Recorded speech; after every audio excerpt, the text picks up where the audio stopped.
my name is Irene, and in this video we are going to learn how to make a custom closet which is line-based and parametric, and you can change between different types. You can, for example, change the number of elements in the array. So for example, if I want to have 4 shelves, and if I'm working with the railing, I can adjust the height of that railing. So for example, I want the second railing to be like 1200 from the floor, and I want the bottom railing to be even higher, maybe 2500. That doesn't make any sense, but just to demonstrate.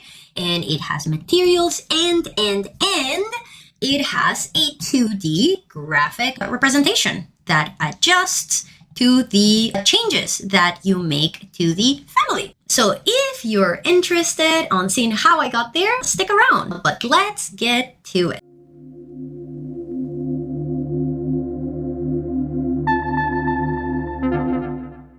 Okay, so for this video, I would like to try to do things a little bit differently. And by this, I mean that usually with my videos, especially the ones that are like, let's do a thing, usually the way that it works is that I will practice doing the thing, I will figure out doing the thing, I will figure out the quickest pathway, and then I will do the thing while recording. Sometimes what will happen is that while I'm doing a thing, unexpected issues will arise, and then what will happen is that I solve the issue and then I re-record just like solving the issue, but like in a quick way. I think the closest that one of my videos has ever come to showing the actual madness that happens behind making a thing was that one video about making the stairs where the railing was giving me such a hard time. That's the closest that any of my videos has come to showing like the trial and error that is required to create something in Revit sometimes. So what I want to do in this video in particular is actually show that process. And the reason that I want to do it this way is because I find sometimes when it comes to creating your own families, I feel that a lot of people can sometimes have this hang up in their head where you have a little bit of this fear of like, ooh, I don't know what I'm doing and I'm gonna do it wrong, and like, ooh, then better not to do it. And I think it's really important to get rid of that feeling, because that's the only way that you can create things. You have to, break a few eggs to make an omelet. So hopefully by showcasing what is my process to creating custom families, it will help others feel more comfortable with engaging with their own process of trial and error and exploration in order to create something. So I'm going to start here by basically giving myself a scope of work. I want to define what is it that I want to create, like with what properties, and then that will help me get started. So I'm going to pull out a very high-tech tool, my notepad, and we're going to get started. So we are going to be making a grandiose custom closet. So the first thing that I need to determine is, do I want it to be parametric? Basically, do I want to be able to change it? Usually when I ask myself this question, it basically will fall into 2 categories, and that will be based on the stage of the design at which I use a family. So for me, families that I use in the early stages of design, that means when you're doing your layout design, your schematics, your early design, those families, I usually want them to be highly parametric, because the idea is that I want to be able to easily and quickly change them so I can try out different things. So, like, do I want this to be bigger? Do I want it to be smaller? Do I want it to be deeper? Do I want it to be taller? Do I want it to have different materials? So I want the family to be highly parametric. On the other hand, because I want it to be highly parametric, I also want it to be low level of detail. This is important to understand. I'm not saying that you cannot have a family that has high level of detail and then is also highly parametric, but it is harder and it doesn't make a lot of sense. Because the thing is that when you're on the early stages of design, you are trying to figure out just the broad strokes of your proposal. So if you're working with a sofa, you might be trying to figure out, do I want it to be a 2-seater or a 3-seater? How big do I want it to be? Is it 5 feet, 6 feet, or 2 meters, 3 meters? How big do I want this thing to be? But you don't necessarily have a specific thing in mind. Therefore, having a family that has a high level of detail is counterintuitive, because it's very likely that you will want to change it or even replace it by something else later. So putting all of that detail in a family that you're either going to have to change or replace doesn't make a lot of sense. On the other hand, If a family is for my late stage of design, so that's when you're doing your construction documentation, that kind of stuff, then it reverses. At that stage, I usually want my families to have very high level of detail because I want them to work well for my construction documentation. I want them to render well. So I want them to have high level of detail. But at that stage, they're usually not going to be highly parametric. And the reason being because you've pretty much settle on the design. Usually when you are on the late stage of design, you have already made all of your choices. If we go back to the example of the sofa, at that point you've chosen a brand, you've chosen a model, and that model from that brand probably already comes with all of the specifics. So in the late stages of design, you're not so much creating from blank, you are recreating something that exists in the real world. So in this case in particular, for my closet, it's for early design. So I want it to be highly parametric. Okay, cool. So when I say that I want it to be highly parametric, what are the parameters that I want to be able to change? So first thing first, I would like to have at least 3 types. So again, even if I'm not working with like, oh, this is my final design, usually when I'm thinking about closets, I'm going to be working in terms of, well, is this a closet like a linen closet that is just shelving? Is this going to be a closet that is just one rail, which is the standard? Or is this a double rail closet, the one that you usually use for pants and shirts, right? So I want 3 types. So I want just shelving. I want 1 clothes rail, and I want 2 clothes rails, okay? And you can see that as I kind of like breaking down what I want to do, I'm already thinking in what tools or parameters or properties from the Revit family I am going to be using to make this happen. So for example, if I want to be able to switch between different variations of closets, you have the types tool within family. So that's how I'm going to do that, right? So you can already start thinking about what of the tools of Revit you're going to use to accomplish your task. Obviously, the most important parameter that I want to be able to control is the dimensions of my closet. So the most important one, I want to be able to control the width because that's the most important thing, right? I want to be able to say, well, you know, if I have this much space, I want to be able to put a closet that takes all of that space. I'm not going to be making the fancy custom build where you have like the whole box and then your different kind of closet is within that box. Instead, it's going to be the more simple style where the closet is built in with walls and then basically you're just kind of like putting your hardware inside between the walls. So because of that, it's going to be very important. I want my width to be driven by a line base. So basically, I want my family to be line based. So that way, when I am placing my family, I can say the family is going to go from this wall to this wall and I can just click, and that's going to fill that space with my closet instead of me having to place the closet and then adjust the width. This is just going to make it easier to work with. The depth of the closet, I don't need it to be parametric. Closets are pretty standard. Even if the space where the closet is, let's say that you're doing a walk-in closet, even if you're doing that, usually your railing and your shelving are going to be standard. Somebody already figured out what those dimensions need to be for the intents and purposes of working with, you know, clothing sizes and hanger sizes and whatnot. So my depth is consistent. It's not going to be parametric. Consistent. Okay, cool. How about the height? Well, I want to be able to control the overall height. So I'm going to say here overall height, adjust just the top, because basically what I want to do here is, remember, we have 3 types of closets. So I want to be able to consider how each of those 3 closets is affected. So for the one that is just shelving, basically what I want is I want to evenly space my shelves, because I also will get later to that, I want to be able to change the number of shelves. So basically what's going to happen here is that when it comes to adjusting my closet, I don't want to have to set up the height of each individual shelf. That would be super annoying. And it's one of those things that you do in the later stages of the design when you're doing your design development, your construction documentation.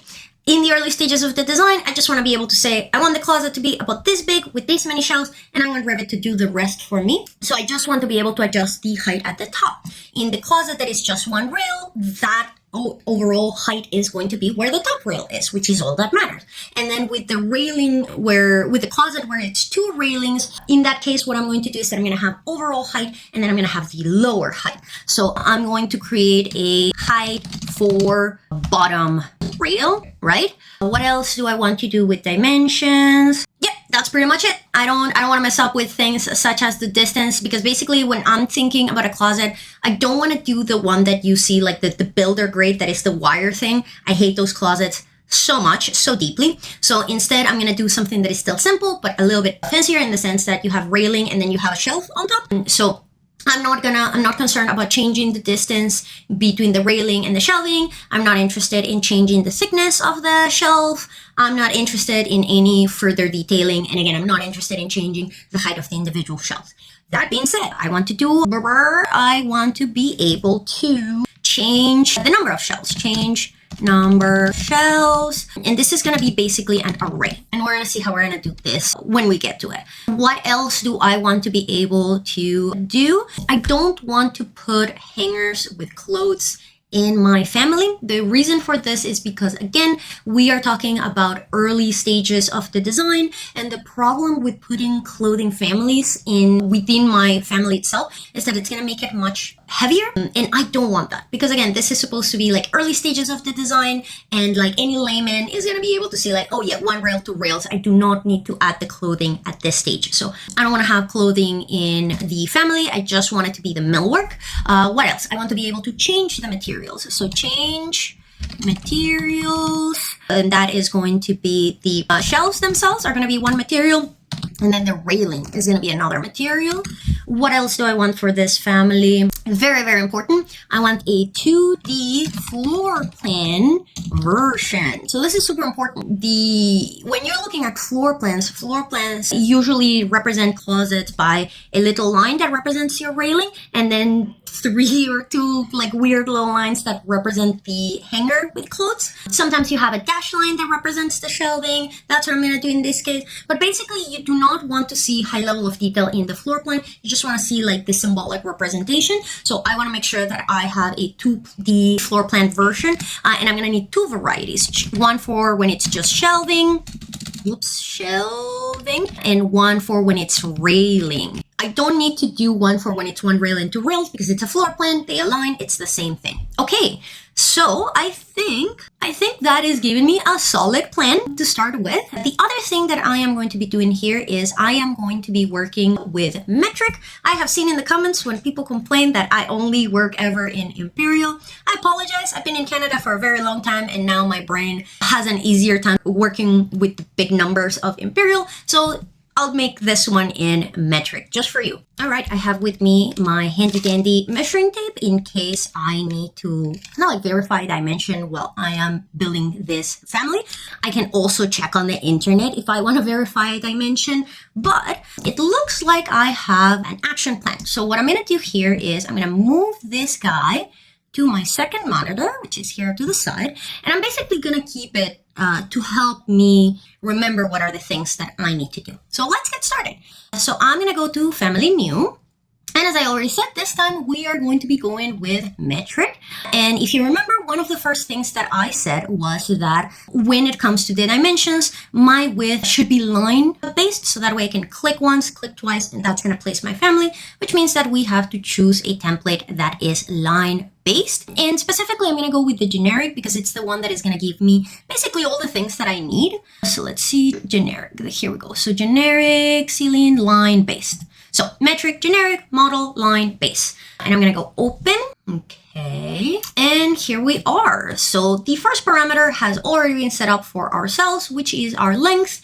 And it is an instance parameter. If you do not remember the difference between instance and type parameters mean that all iterations of that family are going to, when you change that parameter, all of them will change. And instance parameters means that each instance, each iteration of that family can have a different parameter or a different value for that parameter. In the case of the length, that's exactly what we want, because if I have 5 closets in a single project, I may need each of those closets to be a different width. Now, I wish I could change the name here from length to width. I cannot, because this is one of the kind of like built-in parameters. So see, if I come here, it's grayed out. It's not gonna let me change that length name.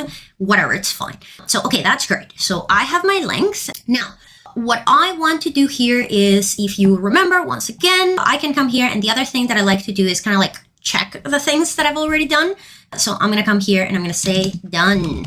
Boop. Easy. We said that my depth is going to be consistent, so I do not need to create a parameter for. Now, keep in mind, when you're working with family geometries and dimensions, there's three parts to the equation. There's the geometry itself, there is the parameter if you want that dimension to be parametric, and then there is a reference plane or a reference line that you're going to use to be able to change that, to direct that. And I just want to clarify that you can have reference planes just to help you visualize things, and they don't necessarily need to be attached to a parameter. I'm not going to be doing it unless I need to. So that is just to say that because my depth is a consistent parameter, it's not a parameter that I'm interested in changing, I don't need to create anything in preparation for it. Height, on the other hand, is different. My height is going to be adjustable. So what I'm going to do here is go to my front elevation, and I'm going to create our P reference plane, and I'm going to create a reference plane at any height. I don't care about that height right now. I will adjust it later. And then I'm going to create a D dimension going from my reference level. Be careful, because here you actually have two pieces of information. You have the reference level, and if you hold tab, you will see that there is another reference plane for that. I always like to attach it to the reference level, which means that it will be on the floor. So I'm going to go here, reference level to my reference plane. And this is going to be also parametric. So I'm going to come here to my label dimensions. And because I have not created yet the parameter, I'm just going to click here to create it. I also want this one to be an instance parameter, because once again, I could have one closet having a specific height, and then I have a linen closet that it's a different height. I want to be able to change the height amongst all of them. Or do I? See, this is exactly the kind of thing that normally I would figure out and I would not record, which is me making these decisions. So do I actually need the height of my closets to be instance parameters? Because usually, if I'm working with a closet, whether it's a closet that goes in a hotel or whether it's a closet that goes in a residential space, your ceiling heights are not gonna vary. And if they vary, it's gonna be in the cool big spaces. It's not going to be in the closets. Your closets are usually going to be, 2,400, 2,500 millimeters, which is your standard ceiling height, maybe a little bit lower. So you know what? Change my mind. I'm going to make my closet height a type parameter. So we're going to come here and we're going to say that this is going to be, let's call it overall height. I like that name. And I want to go with the same nomenclature that the rest of my parameters have, which means that we start with uppercase and then it goes to lowercase. That is just so things read a little bit cleaner. So this is going to be my overall height, type parameter, dimensions. Okay, perfect. See, so now when I open here, let's actually move this guy from dimensions to constraints, so that way it's next to my length. Constraints. This is more for like management of information reasons. Yeah, so see, now I can come here. The other thing that I always very much recommend is test things as you make them. Don't just assume that they work. So let's see. If I come here and I say that my closet is 2,000 millimeters tall, yes, it's going to adjust. Good. We can move on to the next thing. Okay. So I've created my general parameters. The rest of them I am going to make as I create my geometry. So one more thing that I'm going to do now in preparation is I'm going to create my 3 types. So I'm going to go back to my family types. And as you can see here right now, we don't have any type, which basically means that if I would load this family, it's just going to be family 1, basically. So what I'm going to do here is I'm going to create my 3 types. So I'm going to go here, new type. So type 1 is going to be, we said, shelving. So this is going to be shelving, okay? And then we're going to have type 2 is going to be single railing, single rail plus shelf, yes. And then we're going to have another type that is going to be double rail plus shelf. When you are naming families, my recommendation here is that you don't want to, you want to put yourself in the mental space of somebody else working with this family, because you may be like type whatever, just to get out of the way. But then what's going to happen is that you're making this family now and everything is fresh in your mind. 6 months, a year from now, you're going to interact with this family again and you're going to be super confused because you will have forgotten everything that you did. So when you are naming things, always try to put yourself in the mental space of you a year from now, not touching this family, or you sharing this family with somebody else, what would they want to read that will help them understand very quickly, like, oh, this is this is that. Try to be explanatory. So now you can see that I have my 3 types. I have my shelving, single shelf, plus single rail plus shelf, double rail plus shelf. And I'm going to start modeling. To be honest, the single rail plus shelf is going to be the easiest one. So I'm going to start with that one. I'm going to go apply. I'm going to go okay. Before I start modeling, I have a very bad habit of not saving. So I'm going to cure myself of that. I'm going to go here, file. We're going to go save as, family. And I'm going to put it in my desktop for the time being. It's fine. And I'm going to call it, what am I going to call it? Let's call it built-in closet. There we go. Save. Perfect. All right, and with that out of the way, I think we are ready to start working. Oops, before we move forward, we're gonna say that this is done. Oops, uppercase for my text. And then this is also done. Wow, look how much progress we're making. Incredible. Okay, so up next, I'm gonna start with my first railing. We're gonna model the geometry. And again, I wanna keep this pretty straightforward, pretty simple. So I'm going to go to my top view. I'm also going to open a 3D view. So as I'm creating things, I can actually see them happen. And I'm actually going to split my screen. You go there. Good girl. I don't know if that's, oh no, yeah, that's my line base. Okay, cool. So I'm going to go here to my floor plan view. And I am going to model first the shelf itself, and then I'll do the railing. So I'm going to go here, create, and my shelf itself is going to be just a simple rectangular piece of wood, pretty easy breezy, straightforward. I'm going to model a rectangle. Bam, that's good enough. And now here's going to be the important part. Obviously, because my width is going to be controlled by the length parameter, I am going to use AL. I'm going to use the align tool and lock the beginning and the end of this rectangle to those existing reference planes. So this guy to this guy, lock. This guy to this guy, lock. Now, here is where you need to start thinking about how you would use this family. So a lot of times when you see families, they always start with this kind of like central grid thing. And you're usually going to see that the family is kind of like centered with that grid. But that makes sense if the placement of that family is centered on something else. That's not how we do closets. Closets, you usually say it goes from this wall to this wall. And when it comes to the depth, the closet is against the wall. There is no center for you to find. You're usually going to draw your line against the wall, and then you're going to have whatever depth your closet is away from the wall. So because of that, what I'm going to do here is I'm going to align this front back. I'm going to make it basically the back of my closet, and I can actually change the name of the reference plane, and that's what I will do.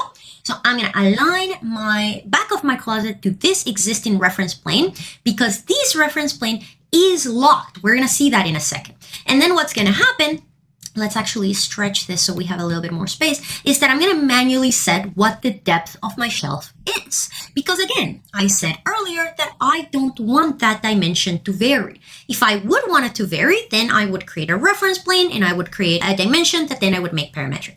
But here I can simply say, let's pull out my measuring tape, 400 millimeters. So I'm going to come here and I'm going to say my shelf is going to be 400 millimeters. There you go. I don't need to do anything. If I don't make it parametric, this depth is not going to change. I can just leave that there, okay? So I'm going to come here and say, okay. Now again, the reason that I aligned it and locked it specifically to this reference plane instead of creating a new reference plane for the back is because this reference plane is one of the ones that you start the project with, and by default, they are locked, which means that it's going to be much harder for my family to break from that side. These two reference planes that you're given, well, no, the left one here and these front back, they're really, really powerful. So what I'm going to do here, just for my peace of mind, is I'm going to change here the name to just be back. This is just going to be back. Okay, so hopefully that makes things a little bit clearer. So this is going to be the back of my closet. This is going to be the front. Again, I do not need a reference plane for the front because the front isn't going to change. Now, you can test it. If I try to move this guy, you're going to see that absolutely nothing happens because it's locked. That's exactly what I want. Same thing with the left. So like the first point that you place is just, you're just going to click and it's not going to move anywhere. But let's see what's going to happen if I move the right side. Yes, it is stretching. Perfect. So again, the idea here is that you're going to put your closet clicking on one wall, clicking in another wall, and then it will fill in with that closet. You can also test it with the number, although that's not necessarily how we work with it. So let's say if I make this 2000, apply, perfect. Let's bring it back to 1000. It was a little bit more manageable, a smaller number, perfect. Okay, now this is not looking very shelf-like, this is looking more box-like, and that is because I haven't done anything with my height. So let's switch to my front view and see what's going on. Okay, clearly we have a problem, and that is that my box height is not concerned with anything that has anything to do with height because I haven't made it parametric, right? Like if you remember, we created this reference plane, but this reference plane is not connected to anything. Remember, if you want things to be parametric, they have to be connected to a parametric dimension. Like creating the parametric dimension, creating the geometry, you need to connect them. Otherwise, it's not going to do anything. So what I want to do here is I want this height to dictate the very top shelf. So basically, I'm going to have my top shelf and then I'm going to have my railing. So because of that, I'm going to use my align tool, again, quick key AL, and I'm going to align to this reference plane, the top of this box, and I'm going to lock it. Again, the problem here is that I've only locked this. The base of my box does not understand how it needs to interact with this reference plane. So there are two chances of what could happen. Either this bottom of my box could move when I move this reference plane, or it could stay exactly where it is. I will not know until I test it. So let's bring this guy down. And indeed, it is not moving. So this is also bad because this is supposed to be a shelf. Shelves are supposed to be skinny. How thick do I want this shelf to be? Let's give it 20 millimeters. Yes, let's give it 20 millimeters. Now, this one is going to be a little bit tricky in the sense that the height of the shelf is not something that you see in the extrusion itself. Instead, you're going to see it here in my instance parameters. But the problem is that this is math. I don't like math. So if you want, you can use a dimension to help you. This is the other thing. Dimensions in a family don't always need to be parametric. Sometimes they are just handy. So I can come here and go DI, make a dimension from this reference plane to this guy here, and that is going to show me this value. Now, the reason that I do that is because now I can actually come here. Oh, it's not gonna let me. Never mind. I was trying to be smart. Now what I can do here is I have a couple of options. I could manually adjust this until it gives me the height that I desire. Sometimes you can do this, like if you're working with big enough numbers. See, like I'm almost getting there. See, I did it that way. The other way that you could do it, see, like here's showing me that I have a decimal, which I don't like. So the other way that you could do it is just do some basic math here to get exactly the number that you want. But here is the cool thing. Once you've done this, you have to be careful because check it out. Let's delete this guy here for a second. If I move this guy here, all of my hard work is undone because remember, I have not created any rule that tells Revit, hey, when the top of the shelf moves, the bottom of the shelf also needs to move. All I told Revit was the bottom of the shelf, like the extrusion, starts at 1980. So you have to be really, really careful with this. You need to understand, like, how do you want the different parts of your geometry to interact with each other and with the model as a whole. So if I want this depth that I have accomplished to remain consistent, what I can do is I can actually use this dimension. I can select this dimension and lock it. And by doing so, I'm basically telling Revit, hey, so Revit, when you're working with families, there is basically a hierarchy of parameters. That basically means that some parameters call first dibs. Like if you have two parameters with conflicting instructions, one of them is higher in the hierarchy. And that means that you're going to go with that one. So if you have a dimension and you have a reference plane, anything that is attached to the reference plane will have a stronger hierarchy than just a plain dimension. This is why if I want a dimension to change, instead of just creating the dimension connected to the geometry, I always put a reference plane in it because the reference plane has a stronger hierarchy than just a dimension. So look what's going to happen now. When I go to move my reference plane, see? There's two instructions here. One was saying that the bottom of the shelf needed to be 1980, and then this one is telling it to move up. But now this dimension here is saying, hey, the distance between like the start and the end always has to be 20. And that is going to trump just a little number written on the instance properties, okay? So basically with this, I have accomplished two things. I have a geometry where I can change the height, but the thickness of that geometry will remain consistent. Awesome. And again, I usually like to test here directly on the screen, but keep in mind that this part of the family is not line-based, so you are less likely to be modifying it by grabbing and stretching, and it is instead going to be through the parameters. So make sure that you test them with the actual parameters. So if I come here and I say that my overall height needs to be 2000 and we go apply, perfect. That's moving exactly the way that we want it. Cool, cool, cool, cool, cool. Okay, now I could leave this like this. Normally when you're doing shelving, you should create some support for it. And again, like I could do this if this would be more the kind of family that like I'm gonna use this in the later stages of my design. I could also, like, sometimes it's really nice when you do a shelf and you give it a little bit of a front so that way it can have a little bit more of a thickness. But again, this is for very early stages of the design. I just want like conceptual blocking. So I'm just gonna leave it like that little simple rectangle. And I'm going to move on to doing my railing. So my railing is a cylinder, which means that it's going to be another extrusion, but this extrusion is not going to be from the top and instead is going to be from one of the sides. So another thing that I like to do when I'm working with families is I like to try to limit the number of sides from where I approach things. So for example, if I have front and back, I will only work on the front. If I have left and right, I will only work on either the left or the right. In this case, I usually like working on the left. Okay, so again, you can see here, this is my back reference plane. You can see I have no reference plane for that. That's my height. And again, the reason that I like to do this is because see how I cannot see that height reference plane here? I would also not necessarily be able to see it in every view. So by working with like simplifying the number of views that I have open, it just makes my work a little bit easier. Now, why am I explaining all of this? Well, because this is the side that I'm going to be working on. It's a cylindrical extrusion. So what I'm going to do here is I'm basically just going to come here to create, and I'm going to go with extrusion once again, and this time it's going to be a circle, and I'm just going to start by doing my circle. Now, how thick is the railing of for clothing rail is going to vary. Not all of them are circular. Some of them are like a little rectangular bar. I like the circular ones. They're kind of cute. Let's say that I want it to be, I don't want it to be super thick, like 300 millimeters. Yeah, that looks right. 300, that is the diameter. We're doing radius, so that would be half. So 150. No, see, my math was not mathing. 15. There you go. That makes more sense. Okay, now I don't need to worry too much about the position. Like here, I just need it to be centered. Again, remember, these dimensions are usually determined by clothing hangers. And this is another thing, especially when you're doing this kind of stuff, a closet, it's pretty standard. Like you don't need to figure out the, anthropomorphic dimensions of shoulders to determine.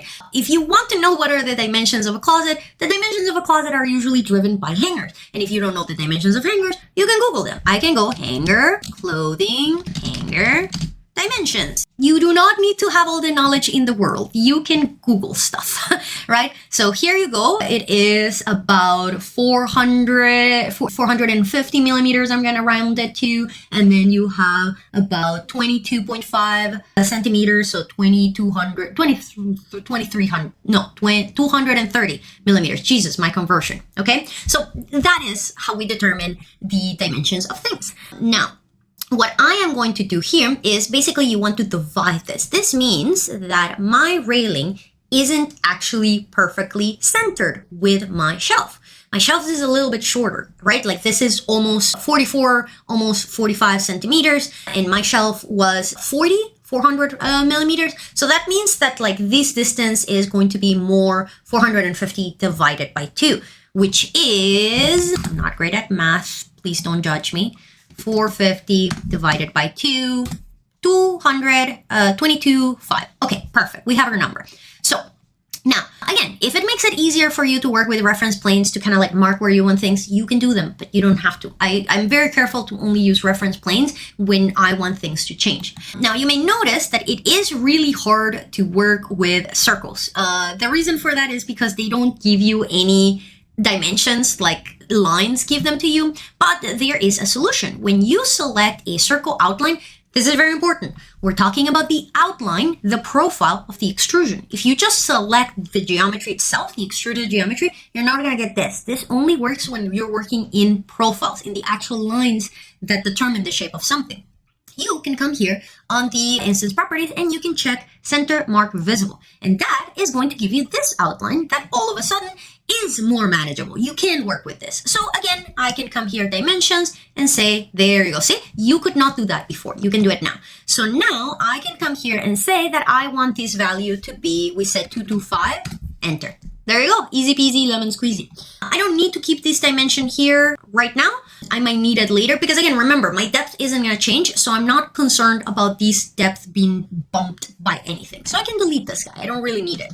Now, my height here, you're not going to have your rail right against the shelf because then you cannot put the clothes. So you usually have a little bit of a gap, maybe like 10 centimeters. Yeah, let's give it 10 centimeters. So same thing. I'm going to go DI. I'm going to measure from the bottom of my shelf to this guy here. And same thing. I'm going to select my circle and then I can click in the dimension and say that's 100. And that's it. Now, here's where you want to be smart. So if you have been paying attention, you should already know what's going to happen here. What's going to happen here is basically the same issue that I had with the bottom of my shelf. If I just come here and I delete this guy, this is what's going to happen. I'm going to say yes. I'm going to go save. I'm not concerned with the depth. We'll set that up later. But this is what's going to happen. I created this geometry and this geometry is not connected in any way, shape, or form to my shelf or the reference plane. So what's going to happen is that when I move these guys, it moved. Now, this is why you always test things. So what is happening here is that despite the fact that I deleted my dimension, Revit is remembering the fact that I used that dimension to basically move up my rail. But this is the problem, and this is kind of what I find frustrating with families. And this is why I understand when so many people are like, they're so hard to work with. And that is because it's really a flip of a coin whether Revit is going to choose to remember that you did that or not, which is why it is so important to test things as you make them. Don't just assume that because you saw this video here, when you go to make your family, don't just assume that like Revit will know that it's supposed to like keep that distance consistent, okay? Because there is no promise. It could just decide that no, like it's gonna leave it here and the shelf is gonna move up. So in this case, I got lucky. It's working. Now, if something ain't broken, there's no need to fix it. I can leave this here just as it is and call it a day, call myself lucky and move on with my life.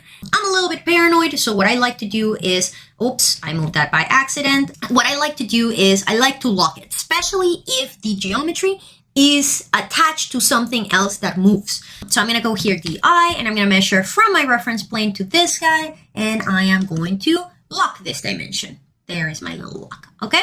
So again, this is not really going to change anything. You will see that it's going to behave exactly the same, but it's just giving me reassurance, okay? There you go. Let's bring this guy back to 2000 because I like things to be neat. Now, if we go here to this preview, the reason that you're not seeing the rail is because it's under the shelf. It's very close to the shelf. And what you may have noticed is that now if we go to the front elevation, it is at the start. The start is correct, but it is not going as far as we want it to go. That is going to be a simple solution, A for align, and I'm going to go this reference plane to this reference plane and lock it. Now, again, years working with Revit have made me paranoid. This start here looks like it's already locked, which is great and good and awesome. I don't trust it, so I'm going to double lock it. So I'm going to go align, and I'm going to go here and lock it. Why? Because I want to be on the safe side, okay? Like, call me paranoid. It's fine. All right, and with that, we have basically created my single railing. And again, you can test out here to see if it works the way that it should. So let's check it out. I'm going to move it here to this side. So if I change my length, let's make that length 2000, apply. Yep, that is extended. Let's make it a little bit shorter so we can actually see it. There you go. It is working correctly. Let's drop the height to 1000 maybe. Yep, that's all working exactly the way that I want it. Good job, Irene. You've done great. Now, so if we come here, I've made my types. I've made this guy, so that's done. What else have I done? Depth consistent. That got done by not doing anything. Change number of shells, that's materials. We want to make our materials. So we're going to come here and we're going to select the geometry. And as you can see here on the properties of the geometry itself, we have the material is by category. That basically means that there's no material applied and there's no instruction on the material.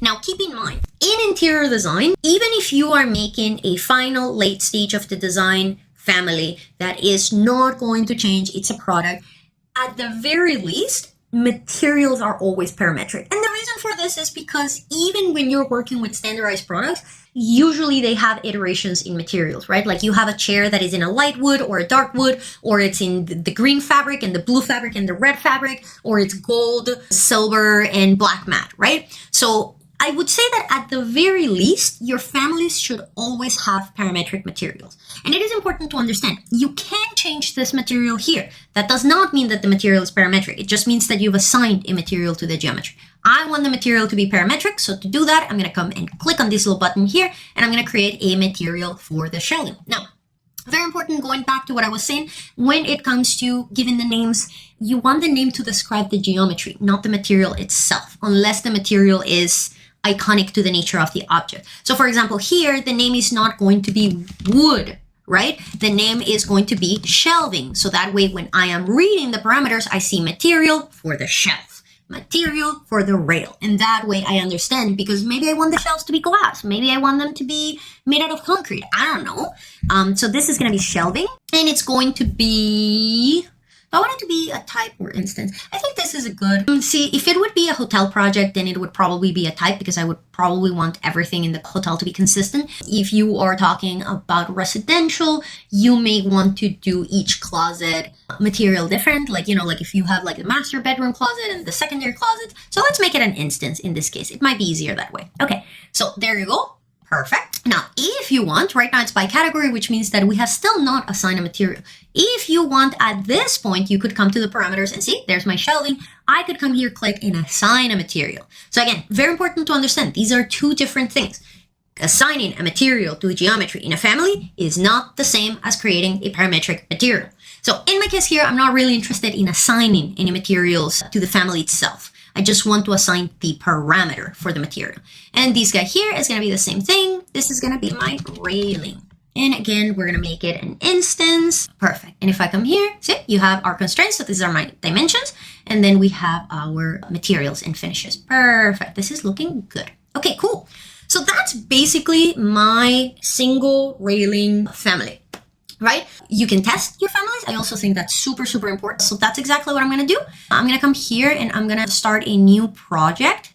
Let's just go with architectural metric and see, here's my project. So what I'm going to do here is I'm going to bring my family in. So I'm going to load it into my project, and you're going to notice, see how it's giving me the preview, built-in closet.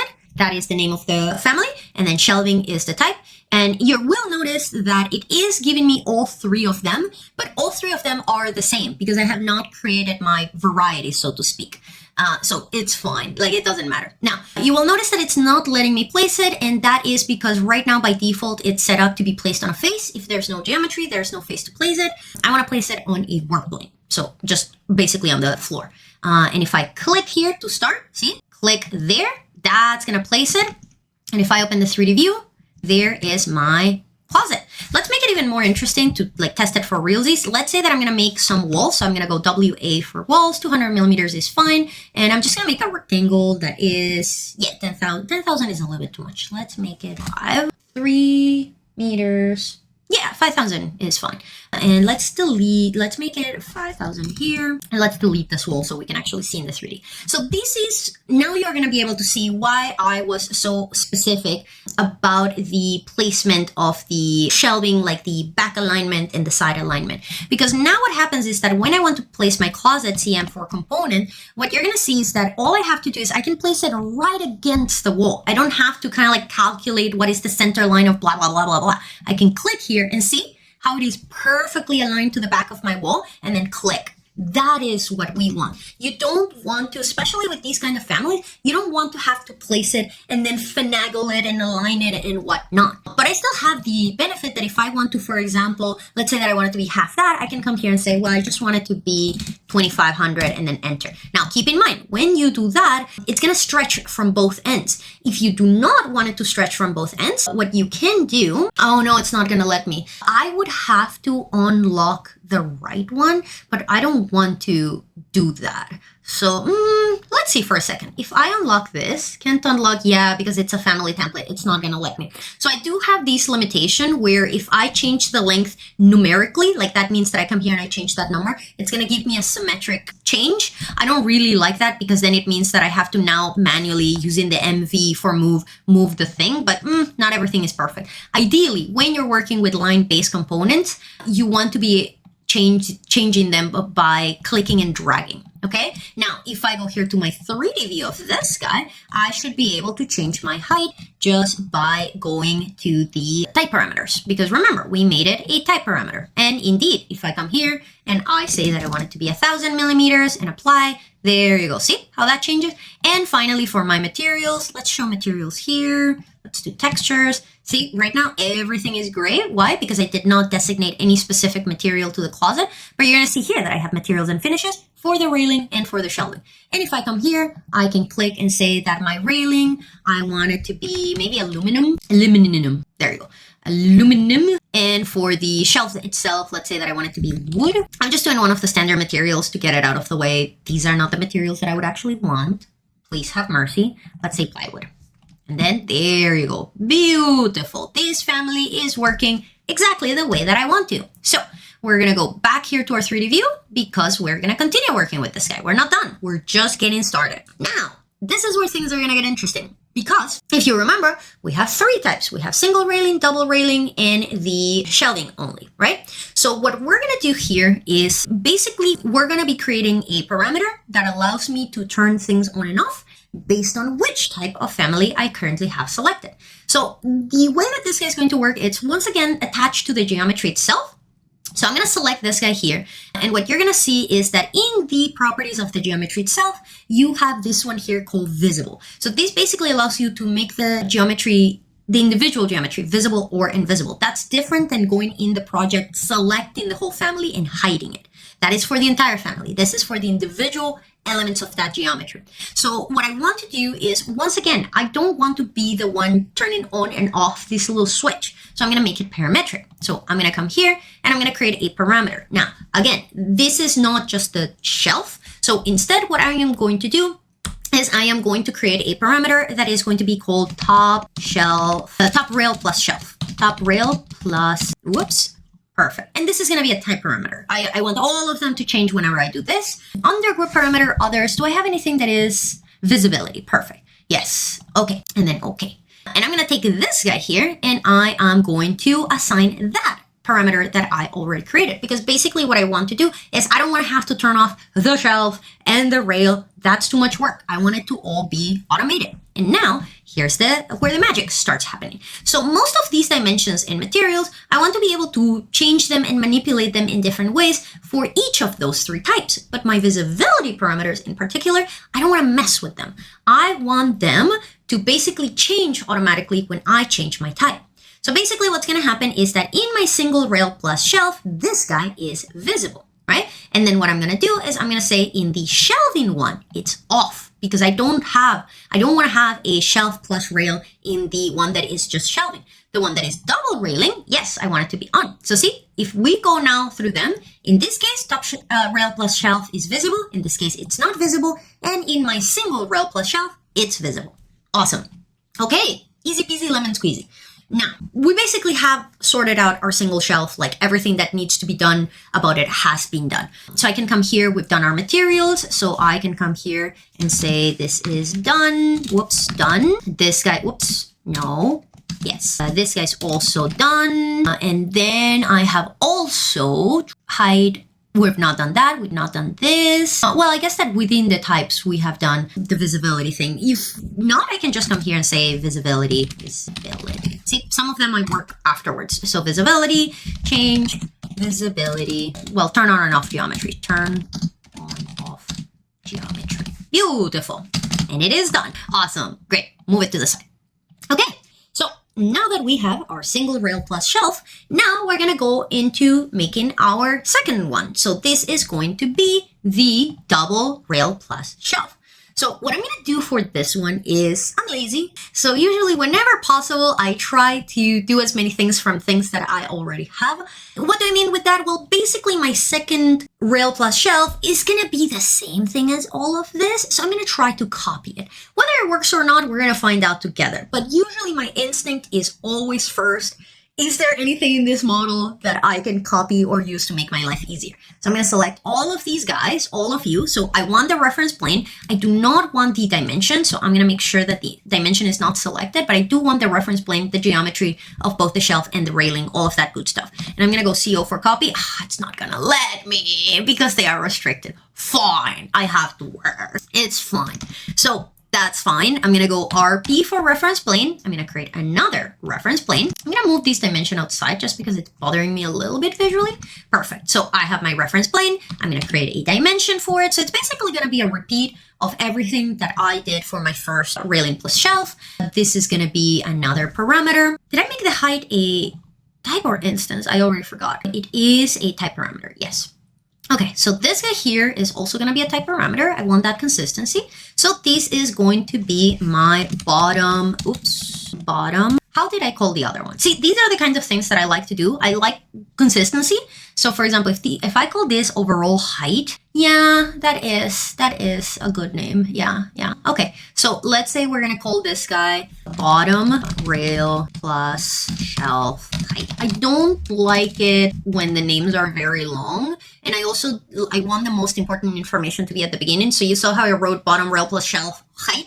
I don't want height to be on the end. I want height to be at the top. So that way, like, it's the first thing that I read. So height, bottom, rail plus shelf, type parameter. Okay, perfect. Cool. All right.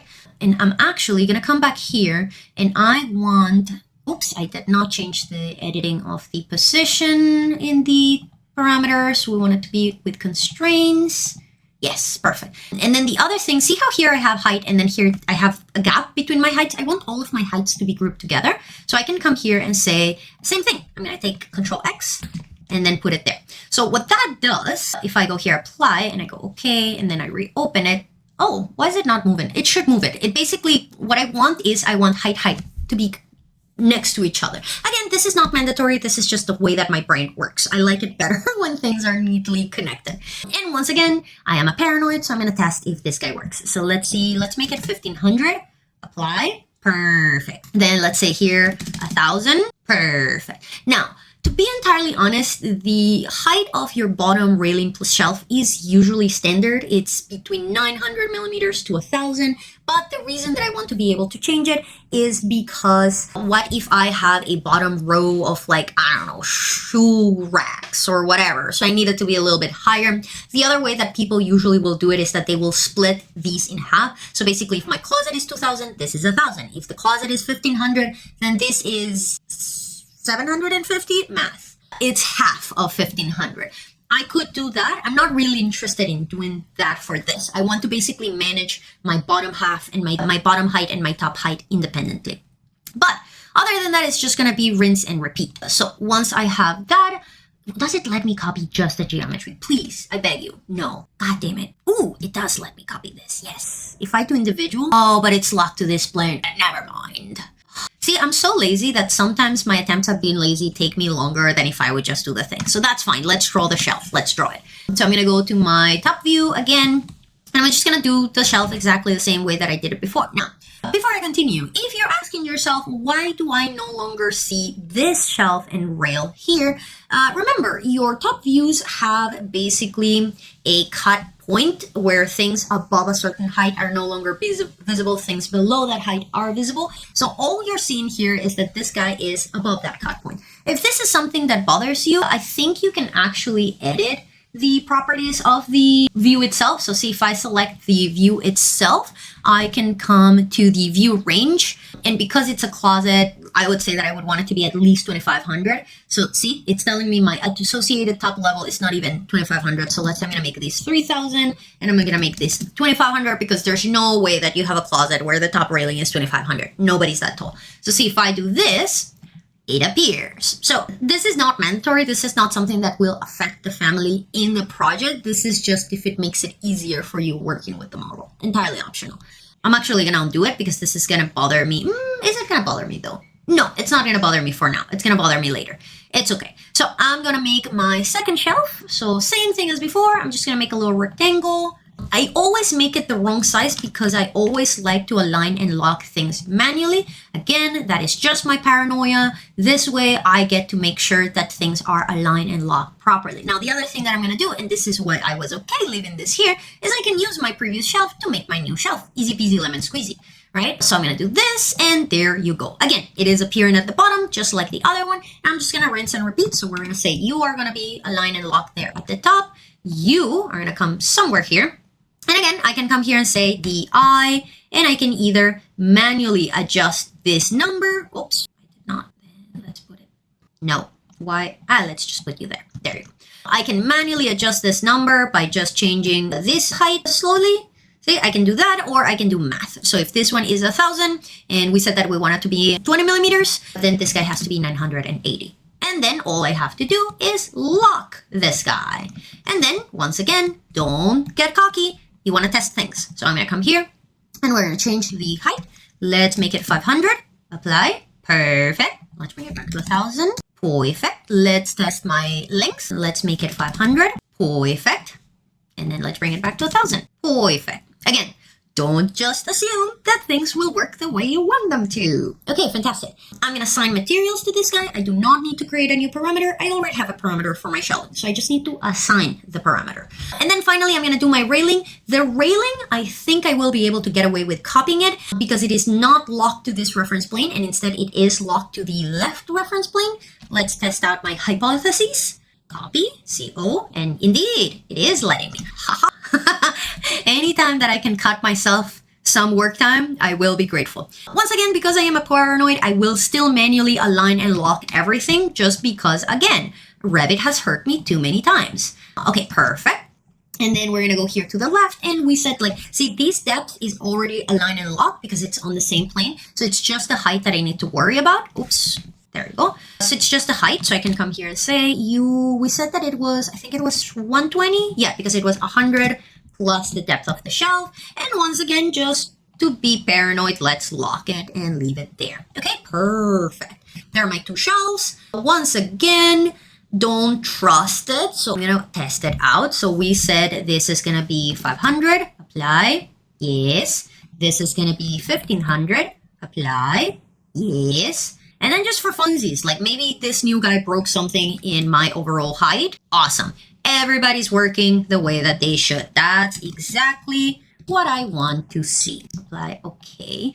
And then the last thing that I need to do is assign the same. Oh yeah, because this is a copy, it already has the railing material applied. See, that is what I love. I don't have to do things multiple times. Now, what's going to happen here is that if I check on the properties for visibility, this guy doesn't have a visibility property, but this guy does, because remember, it's a copy, and that is the top rail and shelf. So basically what I want to do now is I want to create another category of like visibility setting just for the bottom railing, because the bottom railing and shelf should only be visible if I'm doing the double one. It should be off in the single one, and it should be off on the shelving one. So what I'm going to do here is I'm going to select this guy and I'm going to create a new parameter. You can also create the parameters directly in the type parameter window, type family window. I like to do it here because, so I'm going to come here and we said, wait, I forgot already. These parameters are visibility. It's a type parameter. The way that I can quickly see if something is a type or an instance, if you were wondering, is if you don't see the default. So default, when you see it here, is basically telling you, hey, when you first place the family in the project, this is the parameter that is going to show. So see, for example, for my length, the default is 1,000, but then you get to control them for each of them, right? So by checking this, anything that has the word default on it is an instance parameter. Anything that doesn't is a type. So that's how I know that this guy is a type parameter. So going back to creating my new visibility parameter, I'm going to show you, you can just make them here directly. So I can make a new parameter. And this one, if this is called top rail plus shelf, this is going to be called bottom rail plus shelf type parameter. And I want it to be, the problem with making them here is that you kind of have to set up everything manually because Revit doesn't know what kind of parameter you're creating. So this is a vision cost, the number, rotation, speed, time, volume, material. I think it's a yes, no parameter because it's just turn it on or off. and the category is visibility. Okay, yes. So what's gonna happen now is that on the double rail and shelf, these two guys are on, but in shelving, both of them are off, and in single rail and shelf, only the bottom rail and shelf is off. So now I need to assign them. We're gonna save. Okay, so we're gonna come here, and this new guy here is going to have these bottom rail and shelf parameter. And these two here, we're gonna change the parameter. Because it was a copy, it is initially top rail. I'm just gonna change it to bottom rail. That is not going to affect the original because it's a copy. See, this guy's still top. So what I'm gonna do now is I'm gonna reinsert this into my project so you can see the difference in behavior now. So I'm gonna load it into my project. I'm gonna override just the existing version. I don't wanna change the parameters because I already assigned materials and certain heights. So I'm just gonna override the version. I'm not gonna save, let's save the project. The project is going to be custom closet. Very creative with the names, I know. And then let's test it out. If I go here, okay. So if I select this guy, this is the single rail and shelf. If I come here and I say double rail and shelf, it's not doing anything. That means that something is not working the way that I would want it. It is not changing here. You can see here how this guy is off. If I would come here, there you go. See, that is what should have happened. So we're going to have to troubleshoot why that is not changing. And then what should happen here, which I'm going to assume that is also not going to work, is that if I come here and I switch to shelving, see, it's just reverting back. Now, sometimes these can happen. See, if I come back to the family, now I'm on the family, you can see that I actually have set it up correctly.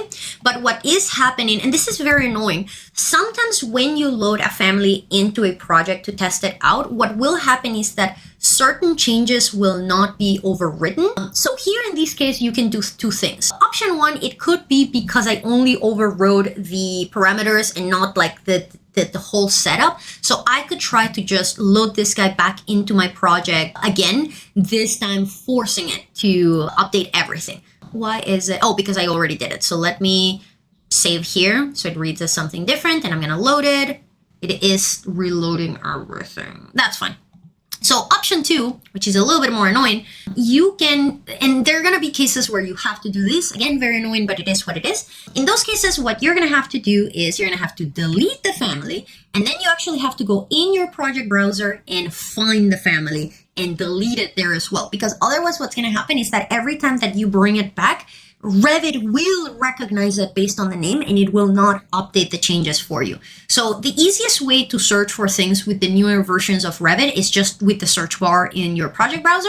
You could also come here and search throughout all the families, but that's super annoying. So I'm just going to come here and type closet. Oh, maybe if I learn to write, that would help. There you go. See, this is my built-in closet with my 3 types. I want to get rid of all of them. So I'm just going to right here, right click on the closet itself and delete it. So I'm deleting the family with all of its subtypes. And that should just mean that now when I load this guy, it should basically allow me a fresh start. Okay, so I can go now load into my project. There you go. See, now it's showing it to me. And once again, I'm going to put it the whole way. Again, you cannot see it because of like the height that we're starting with. But if I go to my 3D view, oh no, give me a second. I think I know what's going on here. Level, let's undo. Okay, if I go here, closet, I just want to make sure. Yes, I undid the deleting. Okay, now that is delete. Okay, let's load the family again. So what happened here, what may have happened, yes, is that I had set it up to shelving, and shelving has no family visible. So now what I'm going to do here is I'm going to start with the single rail. There you go. Now you can see it. Because remember, I have said that I want it to be those two invisible, right? So if I come here, that is my single railing. I'm not going to do the whole material. Again, I'll just test that at the end. But what I want to show you here is the difference. So see, single rail and shelving, just one. Double rail and shelving, there's both of them. And then this is what happened to me. I was starting with shelving, which is invisible because both of them are off. So basically the family is working correctly. Awesome. Cookie for me. Okay, so that leaves us to making the last one, which is my closet that is just shelving. Now, I left this one for last because it's going to be the spiciest one to work with. And the reason being that we're going to work with arrays. So the problem with arrays is that arrays work very well as long as either they do not change at all, basically whatever your array begins and ends, or your first and second is just stays there and it's unmovable, or if the only change is along the axis of the array. So like basically if your array is like this, if it moves, if you have a parameter that changes distance like this, you're fine. If you have a parameter that moves distance like this or in any other direction, that's when you start having problems with your arrays. I'm going to quickly here demonstrate so you can understand why I'm going to do things differently. So let's say that I'm going to start exactly the same. It's going to be a shelf just like all the other shelves that I've done, right? So I'm going to come here and I'm going to start with my extrusion and I'm going to do my rectangle, everything exactly the same, right? So I'm going to go align it here and lock, align it here and lock, align it here and lock, and then align it here and lock. Okay, and then I'm going to say yes. And let's say that for my height, let's go to my front view now. Let's say what I want to do here to make my life a little bit easier, I'm going to turn on my previews, turn preview visibility on. And basically what I want to do here is I want to switch my type to the one that is just shelving. So basically all the other guys go away, see? And it's a little bit easier for me to work with. So I'm going to come here and I'm going to say that the first one is going to be exactly the same as before. I'm going to come here and I'm going to say you're going to go there. And I'm going to say we're going to have a dimension from here to here. You can see here that I actually haven't gotten rid of the geometry. I have just made it so here I don't see it. So it's not confusing. And I can even come here and say that I want to align this guy to this guy just so I have the same height, and then I'm just going to lock it here, right? So far so good. Everything is awesome. Now, the problem is going to come when you need to make your array. Now, let's say that I am going to create, because I don't want to have a shelf that is right at the bottom. Let's say that I want my first shelf to start 300 millimeters from the floor. So I'm going to come here and I'm going to create a reference plane that is 300 millimeters and it doesn't have a parametric dimension or anything. This is just for my reference, right? So 300, if I want, I can lock it. I don't need to lock it because it's not attached to anything else that moves for now. Here's where trouble comes. So let's say that I want to copy this. The easiest way to make multiple copies is with an array. So I'm going to use my array command. The quick key is AR, but if you cannot find it, if you cannot remember the quick key, it's this symbol here. So AR. And when you're working with arrays, it is important to ask yourself, what kind of array are you working with? Is this a first and last or a first and second? So a first and second array is one where you know, like you always know the location of the first item in your array. In that case, this shelf here. So the difference between a first and second and a first and last is that the next piece of information that you know is either the location of the second item in the array or the last item in the array. So in this case here, I know where the array begins here, and I know where the array ends here. So that means that my array is going to be a first and last. So I'm going to come here.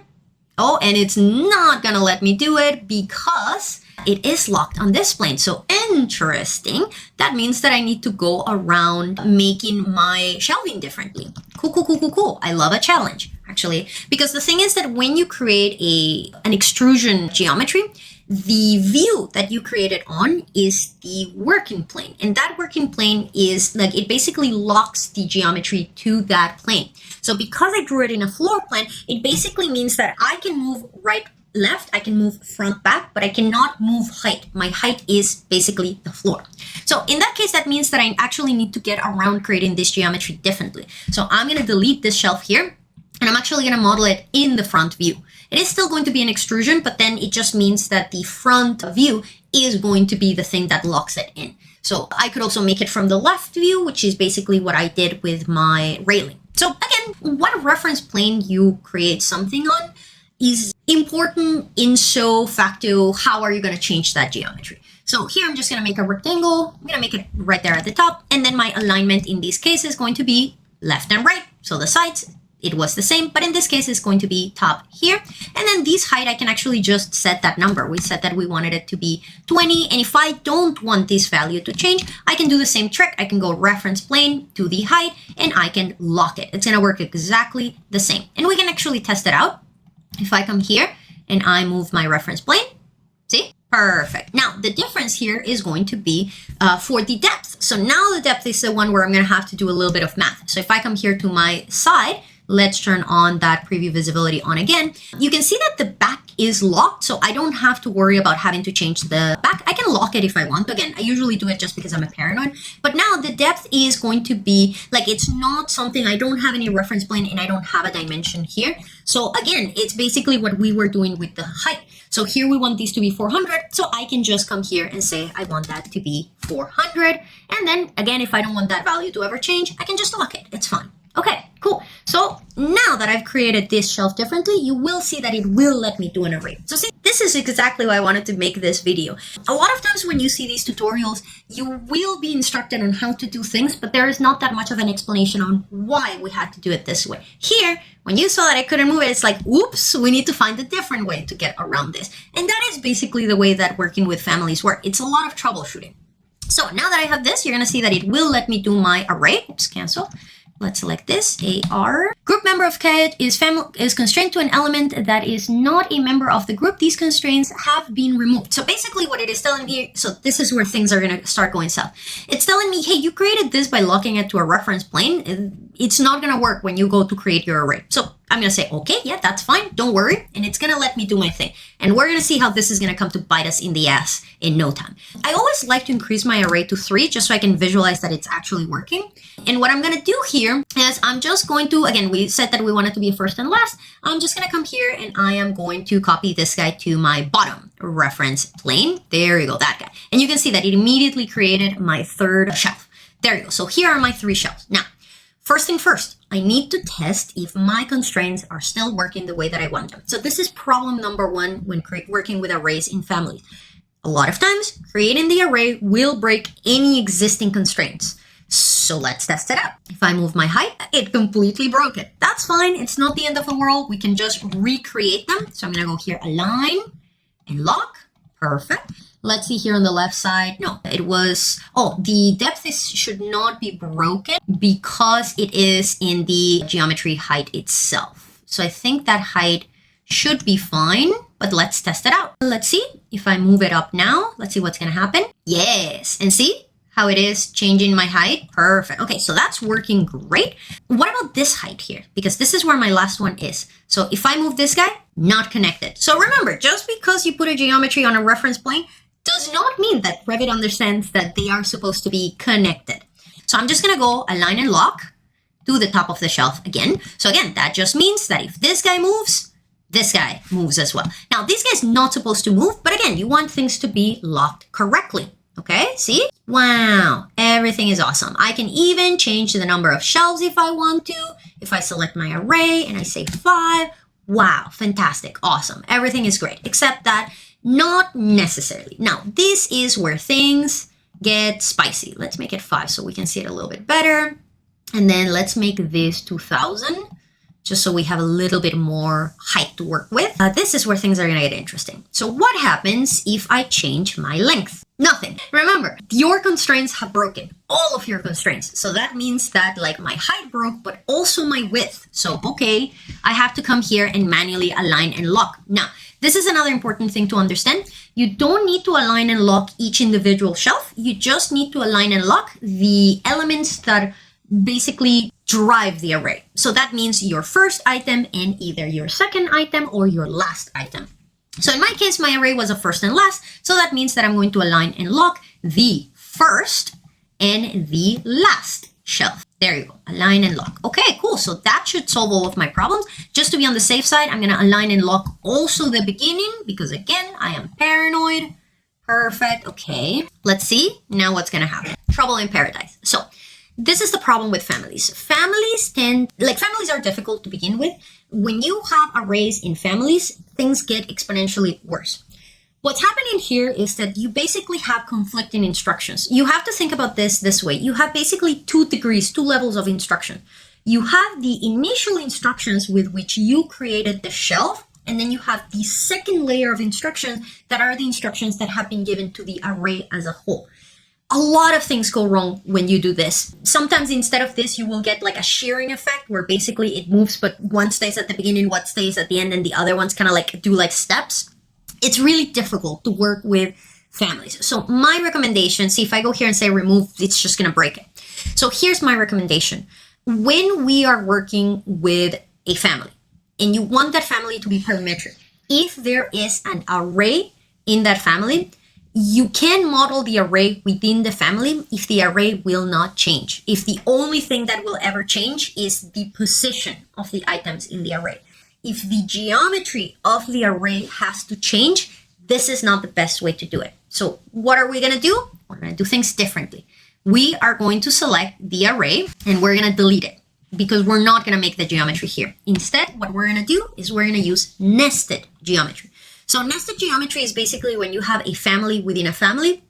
And what this is going to do is basically give us a way around that constraint of limitations. So it's going to make things a little bit harder in the beginning, but it's going to pay off. So what I'm going to do is I'm going to save this guy, okay? And then I'm going to go File, and I'm going to go New, and I'm going to go New Family. And it is going to be metric generic. I do not need this guy to be line-based. You could make it if you want to, but actually, I should make it line-based. It would make life a lot easier. I'm going to make it line-based, and then we're going to see, because I still have another thing to do. So I'm going to make it line-based so we can see the varieties.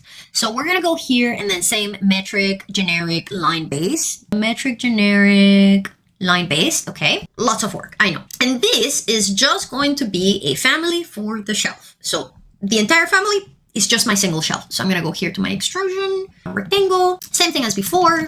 Align and lock, align and lock, align and lock. We said that it was 400 and then set and then okay. Now, when I go to the front view on this guy, this is where, is that? Yeah, it is align and lock. This is where things are going to get interesting. With the shelves in my closet family, I have been always aligning them from the top. So what I'm going to be doing here is I'm going to use this as my top. So that means that my family is actually going to go down from these reference. So the reason that we're doing this is because when you nest a family within another family, these template reference planes that you start with are very powerful. They tend to basically override any other instructions. So they're a very easy way to give certain sturdiness to the family. So I'm going to go here and I'm going to say align and lock, not to the reference plane, but to the actual reference level, but to the actual reference plane. So there you go, this guy. And lock, and then this is going to be the same thing, minus 20. And again, I can do a lock dimension if I want to, which I do, and lock it. Okay, so that's it. This family is just a single shell. So I'm going to go here and I'm going to save as family. And again, I'm going to put it on my desktop. This is going to be my single shelf, or just shelf, doesn't matter. I'm going to save it. And now I'm going to load it into my closet family, into the closet, not into the Revit file. So see, RFA, family, RVT, project. We do not want to load this into the project. So I'm going to bring it into my closet and now I'm just going to place it anywhere. There you go. So as you can see, this guy basically behaves exactly the same as my other closet.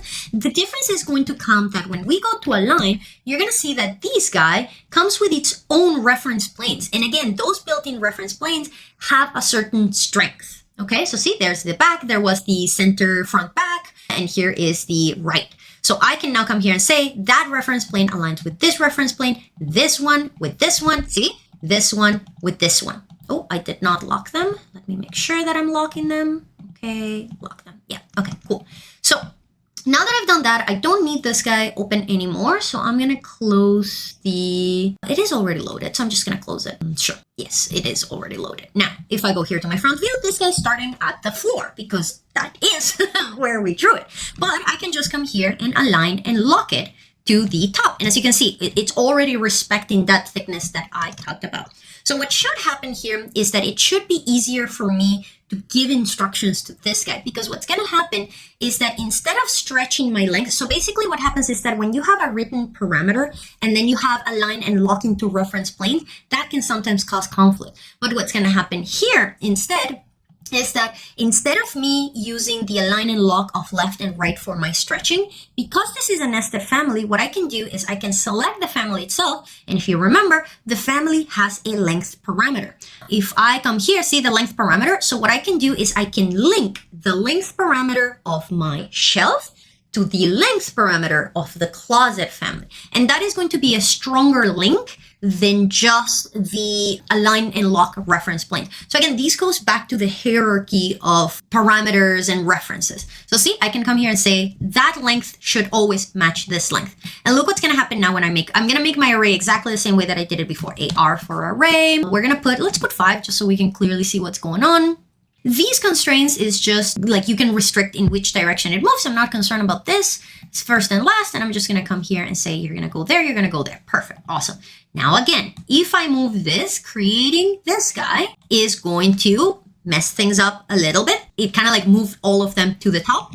So what we're going to do here is we are going to recreate our locking positions. So basically what happened here was because I had aligned it at first to this guy here on the top, basically when I made a change, it understood that all of them should go there to the top. That's not what I want. So what I can try is we can say, okay, we're going to align and lock this guy at the top, and we're going to align and lock this guy at the bottom. So let's see what that is going to do. Better, but worse. One step forward, one step back. So now we're getting the shearing that I was talking about earlier, where basically what's happening here is that now my family is like one of them is staying locked on the right, one of them is staying locked on the left, and they're not understanding like what they're actually supposed to be doing. So I'm going to undo this here. And to solve this, there's a couple things that we need to do. So number one, I want to just verify that my length is locked with the length of the family. Yep, that is good. Perfect. And then the second thing that we need to do is same as we did with the top and bottom, we need to lock our sides. But what I'm going to do here is I don't want to lock both of them because again, that can create the same conflict that we had before. Instead, I'm just going to lock to this side because remember, this side is actually supposed to stretch. So let's see if that's going to solve my problem. So we're going to go align the left side of the first and align the left side of the bottom. Let's see if that solves my issues. So if I stretch this, nope, still stretching, and it's giving me additional conflicts. It's telling me that like I'm messing up with something. So okay, let's see what else we could do here. That guy is offset from host, visible. What if it has to do, it could also have to do with, yeah, placement is good there. It could also have to do with the way that I'm changing the value. So let's see if I come here and I say 2000 here directly and apply. Nope, it is giving me the same shearing. I'm a little bit confused because what I have done is I have made it so when I change that parameter, see how this guy is not changing, how it's staying 1200. So that means that this guy is not understanding that it should be the same as my length. Now, these could be, it is the same name, so it should not be giving me this kind of issue. Like when I change one of them, it should change the other. But what could be happening here is that because it's an instance parameter, what could be happening here is that basically Revit is failing to understand that each of these guys should all be becoming 1200 millimeters, 1200, 2000 millimeters. So basically, if you think about it, when you're working with an instance parameter, the idea is that each of them has to change individually, which means that it's not going to like, remember, in an instance parameter, the value that you type in is the default, but then you have to change them manually. So that could mean that in this case, if I wanted to work correctly, maybe what I do need to do is align them and lock them both at the beginning and the end. That could work here. So let's see if that gives me a better result. So if although I think did I already try that? Let's see, align and lock at the beginning, align and lock at the end. And then we're going to do the same thing with the bottom one and then with this one. Okay, so let's see what's going to happen now. Because I basically gave the instruction that they should stretch together. Ah, yes. See, it is breaking. So this seems to be a problem because basically each of these shelves is an instance of the shelf, which basically means that it's not like it wants me to adjust each and every one of them independently, which is a problem. That's not what we want. So, okay, let's see what we can do on the matter. There is a potential solution. We're going to have to test it out. So, okay, this guy here, not working. And again, this is what will happen sometimes when you're working with Revit. You will try something, it doesn't work. You need to try something else. So I think the problem here is because basically if we go back to the original family, I think the problem here is originating from the fact that because it's a line-based family, oops, let me open the reference plane. Because it's a line-based family, this length here is an instance parameter, and it can only be an instance parameter. There is no option for me to edit this parameter here. So what I can do is I can try to like make this so it's no longer a line-based family. To do that, I can come here to my family category and parameters. And for example, you can see that this is generic, but let's see if we have a line-based something here, calculations point, omni-class, shared, maintain, blah, blah, blah, round, can host rebar. No. So not a problem. How do you convert a line-based family in not line-based? Well, you get rid of this guy. Except that in this case, it's not gonna let me because it is. Again, remember, these are the default parameters that you start with. So if you cannot change the properties here under family category and parameters, then it basically means that like you would have to start from scratch. So again, this is exactly the kind of frustration that I want to show, because this is very real. This is how working with families works in real life. So, okay, not a problem. It's just a shelf. This is again why I wanted to work with a simple model. So like all of these trial and error doesn't feel like you're working from scratch. Now, very, very important. I'm going to delete these guys and I'm going to do exactly the same thing that I did in the project, which is that I'm going to find the family itself and I'm going to remove it. So when I bring something new, it will understand that like, no, we're going with the new thing. Because basically what I'm going to do this time is I'm going to do my single shelf family again. It's just that this time it's just going to be a generic family. It's not going to be line based. So I'm going to go generic model, metric generic model, simple. Now this is going to create its own limitations. It's not the end of the world, but you'll see what I'm talking about. So what I'm going to do is I'm going to create my extrusion, everything exactly the same. Now what's going to happen here is that we only have two reference planes. We have our center front back and our center left right. So what's going to happen is that I'm basically going to have to create a parameter for what's going to be my width. So I'm going to leave this guy here for the time being, and I'm going to go create a new reference plane. You can name your reference planes or not, whatever makes you happy. I'm going to rename mine. This guy's going to be right, and I'm actually going to rename this guy is going to be left. So basically, I'm going to recreate what that line-based reference planes are, except that it's not a line-based family. And now I can come back here and align and lock. So I'm going to say you go here, you go to my back, you go. Oh, we said, sorry, I'm having a little bit of a brain fart. If you remember, we wanted them to be on the height. So let me actually, yes, whatever, doesn't matter because I'm going to delete you because I'm going to draw you from the front. Yes. And I'm going to go here, create, extrusion. Yes, this is much better. Yes. Okay, so align and lock to this left, align and lock, align to the top, align to the right. And my height, we said that it's just going to be 20 and I can lock it. So the eye from the reference to the bottom and we lock it. Yes. This reference plane is going to be called top. There you go. And now we need to do the left side, just like we did with the closet. This one here, the back is aligned. That's not a worry. And then with this one, we can say that it was 400 and we can put a dimension and lock it if we want to. Again, it shouldn't change, so we shouldn't have to worry about that. But I'm a little bit paranoid at this point. So that is my single shelf. And now what's going to be really, really important is that basically I want to create the parameters for the width. I do not need a parameter for the depth because it's always 20 millimeters. Sorry, for the depth because it's always 400 millimeters. I do not need a parameter for the height because it's always 20 millimeters. So you only ever need to create parameters for things that need to change. So this is going to be my shelf width. So shelf width, and this is going to be a type parameter. Now, you're going to see why later. Dimensions, I don't care. Like this is just like a family. I just need it to work. Let's test it out. If I change here my width, this guy follows. Perfect. Awesome. This guy here is locked. That's good. That's exactly what I want.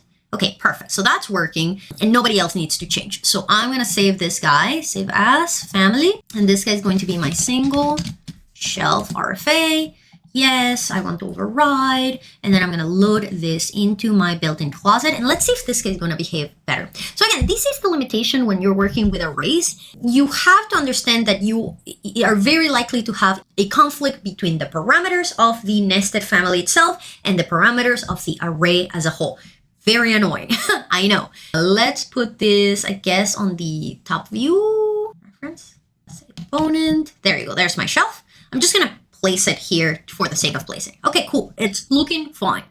So I'm going to go AL and I'm going to align it here to the side and lock, and I'm going to align it here to the back and lock.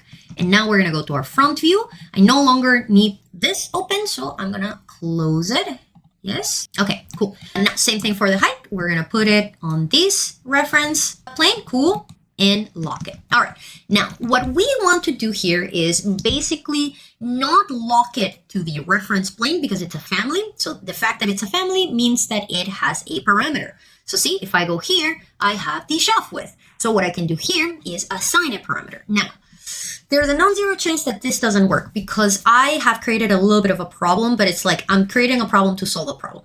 The problem is that my length parameter is an instance parameter and my shelf width parameter is a type parameter.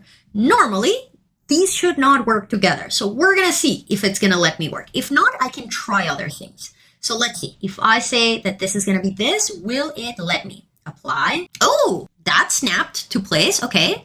Let's try it with a single one. If I change this width, where's length, to 2000, will it work? Will it work? Yes. Okay. This is promising. Oh, this is bothering me. Why are you not 1,000? Okay, cool. All right. So let's try now the array. Making arrays breaks things. So we're going to find out together. AR from the top to the bottom. We're going to say 5. Okay. We said, oh, let's put it here. 5. It's fine. Okay, cool. Now, remember, usually creating the array breaks the relationship between things, but let's test it out. So we said the length is the most important one, but let me start with the height. So if we say that this is 2,500, for example, and apply, oh, this guy's going to the top, this guy's staying at the bottom. That's good. Let's bring it back to 2,000. And now, drum roll, please. Let's see if it's going to work if I change my length. If my length goes to 1,500, apply. Yes! You don't get to see this degree of madness. This is basically the way that it works. I get an idea in my head, and then I just hit my head against the wall until it works. There you go. So again, this is the part that is difficult about working with families. If you work with them for years, at some point, you kind of like internalize what are the rules. So in my brain, I immediately knew that if there's going to be an array where the geometry itself changes, you cannot model that geometry within the family. It has to be a nested family. But then I wasn't exactly sure if a line-based or I wasn't sure which one was going to be the best answer. So I had to try both. And now we can see which one is the right one. Fantastic. Okay, so it's working exactly the way that I wanted. So now I want to do a few more things. Number one, the shelves need to have the same material. Right now, they don't have any material parameter. So another important thing to understand, when you're working with arrays, anything that is off the geometry, you have to go into the grouping that is the array. So basically what's going to happen is that I have to double click into the array, select my shelf, because all of these shelves are basically twins. When I change one, I change all of them. So if I select this guy here, you're going to see that on their materials, where is my material? I don't have any materials. You know why? Because it's a family and I didn't create a parameter for my material. So what do I need to do now? Well, I need to go back to edit my family and I need to assign a material to it because you cannot assign materials to the array. Like if I go back here, let's say we're going back here and we're finishing. If I just select the array, there's no such thing as a material parameter within the array. So I have to go back to the original family, see, that single shelf, and here I can assign a material. So see, I'm going to come here and then this is shelf type parameter. That's fine. Okay. Load and close to my closet. Yes. Yes. And now what you're going to see is that basically we're going to link parameters. So I'm going to overwrite this version and it doesn't really matter which one you click on. I can click on the first, I can click on the last, I can click on the middle one. They are all the same geometry. When I select the shelf now, you are going to see that on the type parameters for the single shelf, now I have a material that then I can link to my family, my closet family. So I can say you are going to be the same material of any other shelving. So apply, okay? So very, very important. When you're nesting families, you have to think about what parameters you want the family to have. In the same way, I do also want it to have a visibility parameter the same way as my single and my double rail plus shelf. Now that is not like all geometry that you create always has a visibility parameter, so you don't need to create that parameter. You just need to assign a value to it. So see, I have the option of just turning the family on and off. So I'm going to come here and just say that I want to assign a new designation for that, which is going to be, what was it? Shelving only, just shelving, top, bottom, just shelving, just shelving. And again, I want it to be a type. I want it to be on my visibility, and okay, and okay. And again, because I'm assigning it to the family overall, all of them will have the same property. See, if I double click here on the second, you can see that it already has the parameter assigned. It's there. Like, I don't have to worry about it anymore. So when I come here, you're going to see that now my just shelving parameter has appeared. Now, very important, whenever you create one of these new parameters, you need to make sure that you're assigning it to the correct thing. So for example, if I now go to my double rail, this guy will be on by default. So I just want to make sure that it is off on all the other ones. So yes. So in my single rail and shelf, it's just the top rail and shelf. In my double rail and shelf, it's top and bottom, but shelving is off. And just shelving should be on just in top shelving. Awesome. Now, the last thing, like if we go here back to my to-do list, we have done the just shelving done. We have done this one. We did it a while ago. I forgot to check it on. We did the width, we did the depth, we did the overall height, we did the height for the bottom rail. What else? We did the materials, we did the visibility. We haven't done the array. So I want to be able to control the number of shelves in the array from within the project. Like right now, if I come here and I save my project, and I save my family and I load it into my project. Let's override, save. If I go here to my 3D view, you're gonna see that I can change my types. So, I have to do the same thing again. I hate it. Ugh. Delete, closet, very annoying. So let's delete and reinsert it into my project. Very annoying indeed. Load it, there we go. Now I can put it here, and there we go. See, so now you have shelves, you have double, and you have single. Wow, so many options. Now, the last thing that I want to do for the geometry itself is I want to be able to adjust the number of shelves without having to go into edit the family, because that would be super annoying. I want to be able to do things from the project.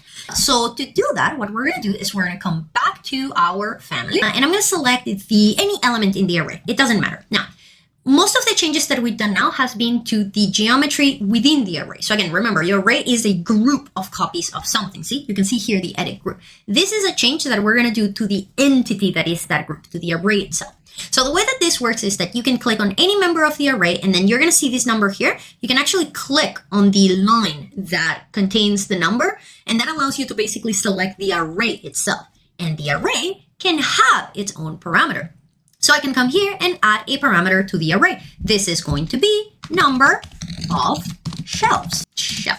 And you can even put a parentheses, single shelf only, just shelves, just shelving. So basically, so any viewer or reader will understand that this is an option that is only available when you are working with the just shelving type, right? I'm going to make it an instance parameter because maybe I have different, like I have a pantry and I have a linen closet and I want them to have different shelves, and I can put that here. There you go. You're going to see it here on your properties as other. Again, you could put this anywhere that you want. I could come here and say, maybe I want it to be constraints. Maybe I want it to be general, maybe graphics. It could also be plumbing, primary, releases, set, tag, not text. I think other works fine. I would put it either other or constrain. I'm going to leave it on other. I kind of like it there. All right, perfect. So now what's going to happen, just to show you, when I load it back into my project, we're going to override and we're going to come here. Now, when I select it, you're going to see that I have this additional parameter where I can say I want it to be 3, I want it to be 2. And I think in the newer versions of Revit, you can actually say 1, which is incredible. There used to be a time where typing 1 in an array would explode the family. Not anymore, thank God. So I can come here and say 10. It's super handy. I really, really like it. Now, that's too much. Let me make it 5. It's giving me, yeah, that's fine. Okay, so we are pretty much done. Like, this is all of the things that I wanted. Like, if we come back here and we check, we have our array done. But there is one last important thing. I want a 2D version of the geometry, because right now, basically what's going to happen is that when you go in your project floor plan, this is what you're going to see. Now, in the case of the single shelving, this is fine. I mean, fine question mark. Usually it should be a dash line for shelving, but fine. But definitely this is wrong for the closet. For the closet, you should see the single line and then the little lines that are indicating your hangers. So basically, the last thing that I want to do here is I want to create an override for the floor plan view of the family only. So the way that we're going to do that is the following. First of all, I'm going to turn off my visibility. This is no longer going to be something that concerns us for the time being, right? So I want to be able to see everyone. So the reason that I want to be able to see everyone is because I want to be able to select everyone. So that is going to be, how do I want to do this? Yes. Ooh, I have to be careful. So I'm going to select my single shelf and I think I selected. That's the single shelf. I want the actual extrusion. So I want the extrusion shelf that I created in the model and its respective railing, and then this guy and its respective railing. And this is going to be different. So before I was working with the visibility settings, this basically allows me to turn geometry on and off.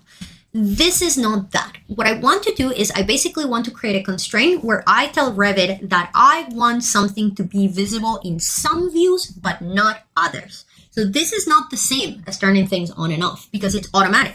And you can actually control that with visibility settings, which is not the same as visible. It's confusing, I know. So what I'm going to do here is I'm going to come here to my visibility settings and see visibility settings are view-based. So the idea here is that any 3D geometry that you create will be always by default visible in 3D views, but then you can also choose which construction view types it will also be visible on. Floor plans, front, back, left, right. So in my case, I do not want these guys to be visible in plan views. So plan or RCP. I do want them to be visible in front elevations, front, back, right, left, any kind of elevation. I just don't want it to be visible in top views. So I'm going to come here and say, okay.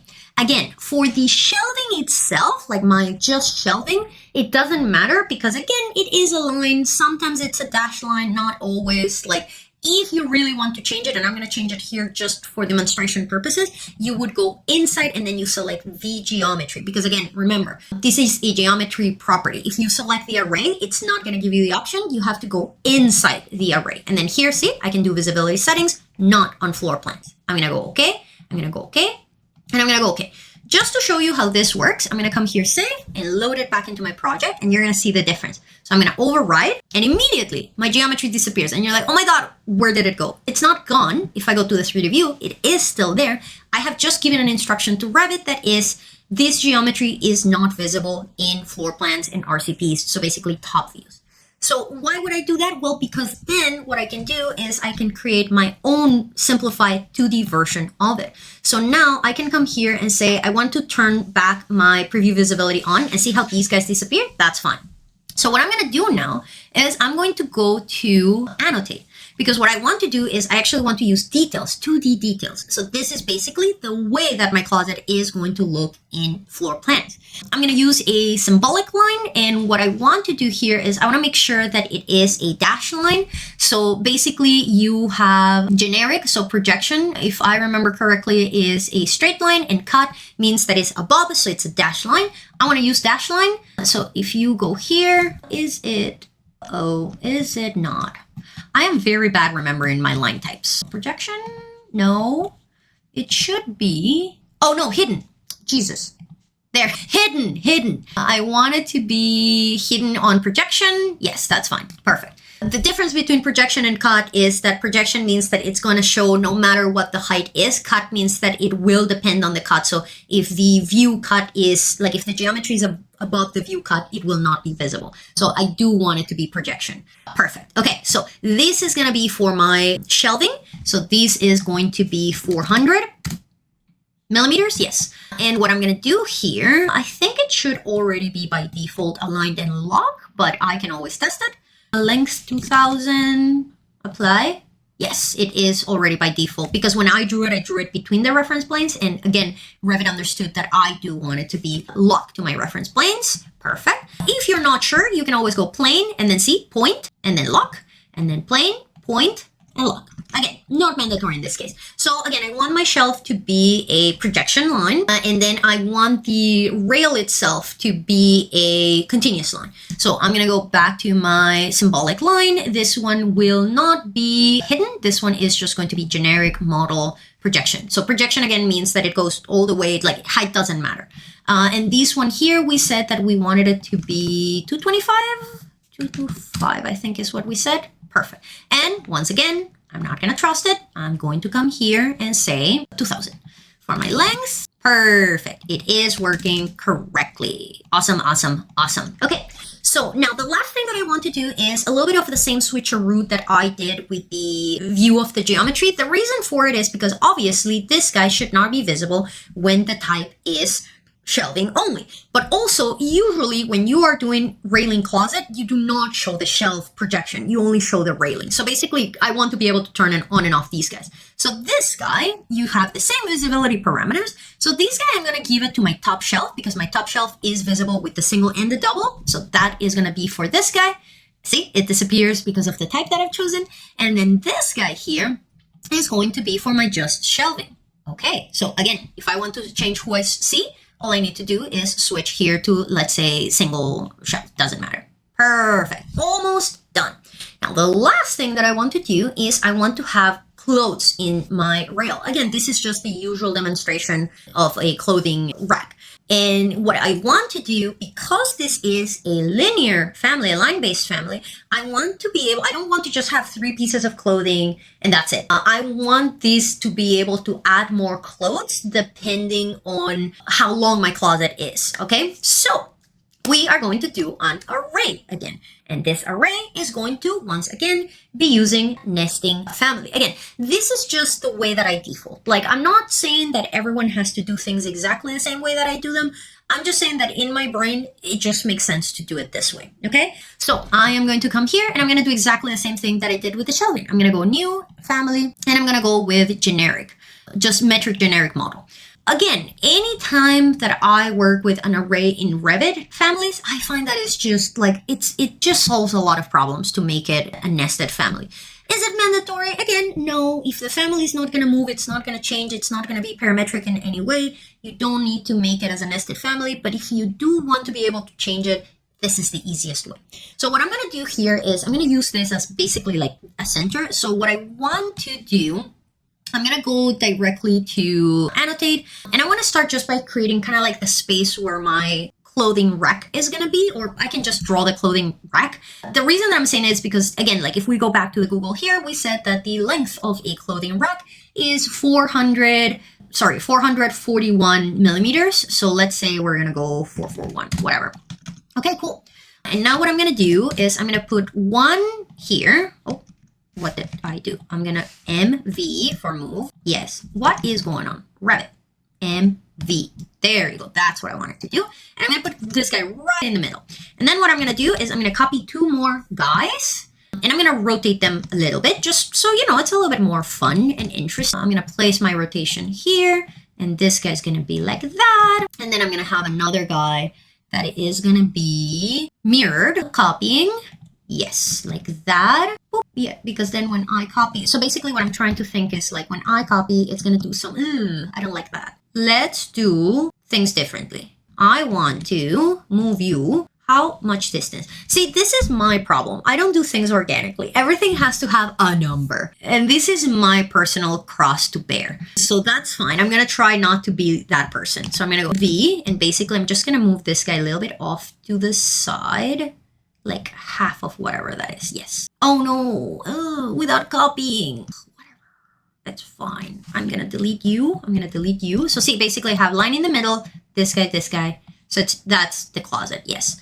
And then I'm going to mirror this guy, making a copy. And then I'm going to mirror this without making a copy just to create a little bit more of a dynamic vibe. Yeah. So yeah. And then all I need is to copy this guy again. So we will have the same kind of like spacing. So copy, did I copy? Yes, from here to there. Yes. So that way, see, basically what I'm thinking, because it's an array, right? So what's going to happen is that when I copy it, it's going to do that and so on and so forth and so on and so forth. Okay, perfect.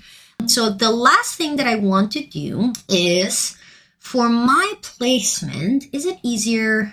I think it's easier if I move this guy to the, because again, when we insert this, these reference planes will be visible for the nested family. So I'm kind of thinking what's easier for me to work with, from like a center point or from like an end point. And I am thinking that it might be easier to work from basically like a start point. So I'm going to put you, no, I'm going to put you MV, not copy, just move. There you go. Yes. So I'm going to save this, save as family, and this is going to be clothing. Oh, I wrote that wrong, did I? Yes. Save as family. Same thing, but minus the double C. There you go. I'll delete that guy later. And now here's where the magic happens. I'm going to load this into my project. Now this is going to mean that my closet is going to have to be a minimum. Sorry, let me show you here. This means that my closet is going to have a minimum width, which I'm okay with. This is 600 millimeters. This, like you're not going to have a closet that is 30 millimeters. Like if you have a closet that is 300 millimeters. If you have a closet that is 300 millimeters, you need to reconsider. This is too small. Like I don't want to be judgmental, but this is too small. The other thing, like if you want to reduce this, is you can try to identify where the pattern repeats. So like for example, this guy is the same as this guy. So as you can see, I don't have enough repetition in my pattern because of the way that it kind of like flips up and down. But again, if this is something that bothers you, you can see if you can condense this like pattern a little bit more. In my case, I think like a closet that is 600 millimeters is the minimum that I want to work with. And see, now you're going to see why I did my placement in such a specific way. Because now what I can do, I place this guy here. I can go here to AL for alignment and say that I want to align this guy and find C. You can see the reference planes of a nested family in the overall family, and it makes it much easier to work with. See, so now I can lock this. And now for the beginning, what I want to do is I'm going to come here, and first of all, I'm going to give it the same visibility parameter of the top rail and shelf. Perfect. And I want to basically create a little bit of an offset. Technically speaking, I don't need to. I could just put this guy here, whatever height I want it to be at, and call it a day, because my stretching, this is going to be a different kind of array. So I'm going to show you now what's going to happen. So let's say I'm going to set up my length to, I don't know, 5,000. Well, 3,000 should be enough to demonstrate here. Okay, cool. So now I'm going to make this into an array, but this array is going to be different.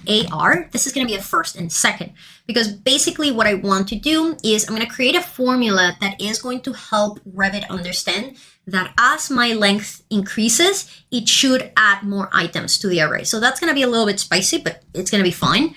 So I'm going to say first and second. And basically what I'm going to do is I'm going to give the same kind of like distance. So I'm going to say, I'm going to put you there, maybe. Yeah, that looks good.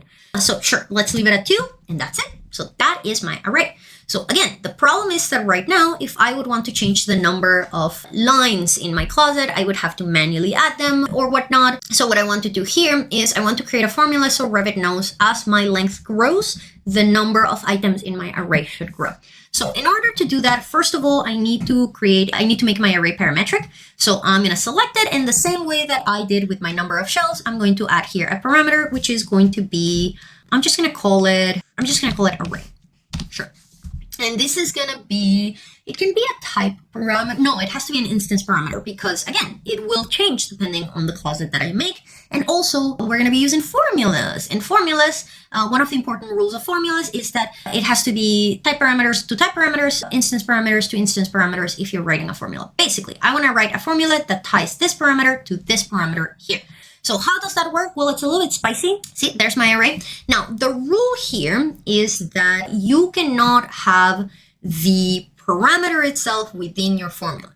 So if my formula is length multiplied by by this array to determine that number, I cannot have the word array in here. So I cannot come here and say that the number of this array is going to be a result of my length divided by the array. That is going to give me an error. It's going to tell me that it's a circular. Oh, I wrote length wrong. One day I will learn length. Oh, length. That's the other error that I wanted to see. We have here inconsistent units, and even more, like it should give me basically an error that says that this is a circular formula, because basically I have the title, the parameter itself, within the formula. So what I need to do here, I'm going to delete this. You need to create a secondary parameter that is going to be the one that contains the formula. So I'm going to create another other parameter. This one is going to be number of clothes. Clothes. Is that how? Clothes. Sure. This is going to be also an instance. Again, all of them have to be the same, and it's going to be other, and it's going to be integer, comment. Yeah, that's perfect. Okay, cool. Oh, cancel, undo. Oh no, I just changed the name. Yes, now I just want this to be array so it's easy to write. I want to create a new parameter. That's what I wanted to do. Now this is going to be number of, or clothes array. Clothes array. It's an instance. It is common. The data type is an integer. This is super important. An integer is a number that doesn't have decimals. Arrays cannot have decimals. You cannot have an array of 1.5. So it has to be an integer. And then I want it under others. That's fine. Okay, so now here I can have my formula. So the interesting thing is that these formulas can be anything. So for example, I could say that I just want this guy to be length. Okay? And when I write that, oh, inconsistent, oh, because this is an integer and my length is not an integer. Could that be that should not be a problem. Length. I want it to be my length divided by my array. That should be okay. Why are you giving me, oh, maybe this guy doesn't need to be, stop it. Oh, formulas are always difficult. Length, yes, that's fine. Why do you keep on going?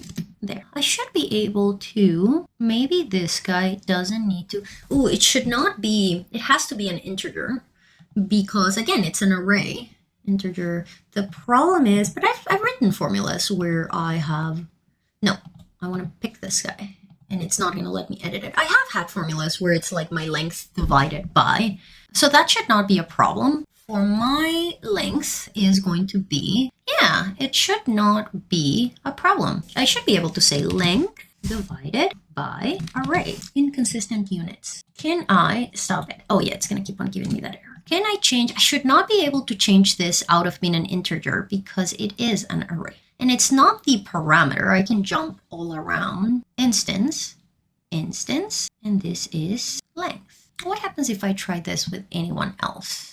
Let's say that this guy, height, is going to be length divided by array. So that one does work. So it is letting me. So it's only not letting me do it with this guy. And this, if I edit, is just length. Do I need to create a different value? Okay, let's do this. Let's say that these clothes array, we're going to edit it. And we're just going to remake it. So let's say we're going to delete it. Yes. And we're going to say here. So we're going to create a new parameter, which is going to be clothes array. It's going to be an instance, and we're going to leave it common. Data type is going, it has to be an integer, but that's what I did before. Number. Let's make it number and see what happens. It should be an integer though. See, this is where things get interesting. Yeah, this is common length. This is common number. It should not be that. Let's see. So if I come here and say length divided by array, inconsistent. So it is not. Number is not going to be the way to go. I don't want it to be length. Oh, and it's already locked. I hate that. So let's do this again. Let's make a new one. Let's just leave it length. Let's close array instance. Okay. Oh, let's put you under other. Okay. And then we're going to say that you are length divided by array. Oh, it's because I'm a silly goose. I'm dividing the wrong thing. So basically, like, no wonder. So what I want to do, that's why it was wrong. This is the part where math is hard for me. So you kind of have to figure out what is it that you want to do. So what I want to do here, see, basically this is just dividing the length by the number in the array. What I want to do here is basically take the items and I want to multiply based on the length. So I want to divide the length by the array, which is going to give me a distance. So I want to divide by the length, but what I actually want to do is divide like the amount of distance that I have within a set of clothing. So remember how I was like, oh, it's like about 600. So that's the number that I don't want to divide the array itself. I want to divide a number. So I think I was complicating my life a little bit. So I'm going to delete this parameter here. And what I'm going to do is I can just come here and say my length divided by about 600, right? And if I do that, then that is going to give me how many times does this family need to repeat to cover the distance. And if I go here and say apply, there it is going to do it. Now, This is the part where you want to be a little bit careful, because see how it's like going beyond? You want to make sure that it doesn't go beyond. And there are formulas that you can use to basically create a minimum and maximum. Here, what we could do is we could, for example, say this -1. So for example, I could come here and say equal this, close parentheses, -1. Oh, I don't think I need this guy. There you go. This. And then that would correct that. But then that means that your closet is always going to be a little bit shorter. If you're okay with that, then that's fantastic. I'm okay with that. So that means that, for example, if I come here and I say that my length is, let's say, 1,000, then that means that it would be 600, 600, 1,200, -1, 1. See, so that means that no matter how small I get my closet, I will always at least have 1, unless my closet is really, really tiny. See, like for example, if I go 500 for the length, then it's too small. I cannot have anything, and it's just 1. So this works pretty well for me. Let's test it out once again. Yep, that's working fine. Again, sometimes you're going to get a little bit of a bigger gap. If that doesn't bother you, then that does not bother me. And what I'm going to do here now is I'm just going to say, yep, that's good. And then save my project. And then I think I did put the family within the visibility parameter. Yes, on the top. Yes. And with 2D elements, you do not have to worry about the visibility. I mean, you can. So I can come here and say that I don't want to see it in certain views, because this is a family. Like the 2D object is not going to be visible in 3D views. It's a 2D object. But I could, for example, say that I don't want to see it in front and back views, because again, it might show me like a little bit of line thickness. Like if you want to be picky like that, I can do that. Same thing with my line here. If I want, I can come here to the visibility. Again, see, in this case, like I don't have to worry about that. If I want to be super like mega sure, I could always come to the family and say, select it here and check what are the properties. And as you can see, it's not going to show up. It's just going to show up in the one view type that it has been created for. Very important, now that I'm bringing that up, these guys are not going to be visible in ceiling plans. Open the ceiling plan. It should not. Let's see. Load and close into my built-in closet. Yes, this is fine. This is fine.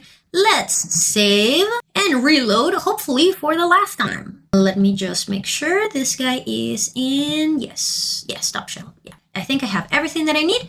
Let's load it into my project. Override. Okay. All right. So if I select this is my double rail plus shelf. So that's good. If I do my single rail plus shelf, I still see it. Perfect. And if I switch to my shelving, I see a dashed line. Ooh, I don't like the scale is a little bit, oh, it's because of the scale. Okay, so that's good. Now, if I come here and I make this shorter, let's make it half the size. See, that's responding well. Now let's see what's going to happen with my double or single. Doesn't matter. Well, look at that. That's working awesomely. And again, as you can see, because those are 2D details, you're not going to see it in the 3D view. You don't have to worry about it. So as you can see, this is like highly adjustable. Again, I can come here and, for example, say that I want my second shelf to be at a height of like maybe 900, which is a little bit more accurate. And maybe I want my overall height to be, I don't know, 21. Maybe I have really long shirts. Who knows? And I can come here and say, if I want to switch it to my shelving, maybe I want it to be 6 shelves. And again, I can assign my materials for my railing. Oops, no, my materials for my railing. We said aluminum. Oh, right. We don't see aluminum here. We're going to do it in a second. And then for my wood, we said the plywood. And there she is. And if I switch back to my double railing, there we go. Awesome. And with that, we have reached the end of this video. I don't know if I'm going to make more videos of this format. I had fun doing it, but it's also a little bit stressful. I still have to fight within myself this fear of, oh my God, they're going to know that I'm an idiot and that I don't know what I'm doing. But I think it is important to demonstrate the fact that, like, it doesn't matter how many years you've worked with something, you cannot know everything. And a lot of times the way that you work with things is through trial and error. So let me know if you like this kind of video. If everybody hated it and it's too long and nobody watches it, maybe I don't do this ever again. I would love to hear your feedback. If you have any questions, as always, feel free to add them in the comments. And obviously, it would be really nice if you like and subscribe. That way you will be notified every time that I post a new video. But otherwise, thank you very much for joining in. Thank you very much for sticking through, and I will see you in the next one. Have a good one. Bye!